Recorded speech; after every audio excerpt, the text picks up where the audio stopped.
ठाण्यात सुरू असलेल्या मुख्यमंत्री चषक कबड्डी स्पर्धेत चौथा दिवस थरारक सामने, खेळाडूंच्या जबरदस्त चढाया आणि झुंजार पकडीने गाजला. अखेरच्या मिनिटात पारडं फिरवणाऱ्या खेळी पाहून प्रेक्षकांनी कबड्डीचा खऱ्या अर्थानं थरार अनुभवला. काही लढतींमध्ये अवघ्या एका गुणानं निसटता पराभव पत्करावा लागल्याची चुटपुट खेळाडूंना लागली. चौथ्या दिवशी रंगलेल्या उपांत्यपूर्व फेरीच्या लढती पाहण्यासाठी ठाणेकरांनी गर्दी केली होती. भाजपा ठाणे शहर जिल्हा आणि विश्वास सामाजिक संस्थेचे अध्यक्ष संजय वाघुले आणि शारदा संकल्प प्रतिष्ठानचे अध्यक्ष माजी नगरसेवक कृष्णा पाटील यांनी ठाणे शहर कबड्डी असोसिएशनच्या सहकार्यानं राज्य अजिंक्यपद निवड चाचणी मुख्यमंत्री चषक कबड्डी स्पर्धा भरवली आहे. या स्पर्धेच्या चौथ्या दिवशी प्रेक्षकांची खच्चून गर्दी होती.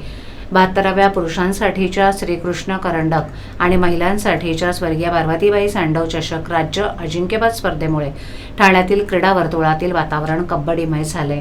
राज्यातील सर्व जिल्ह्यातील अव्वल कबड्डी खेळाडूंच्या लढती पाहण्यासाठी प्रेक्षकांबरोबरच राजकीय नेत्यांमध्येही उत्सुकता होती.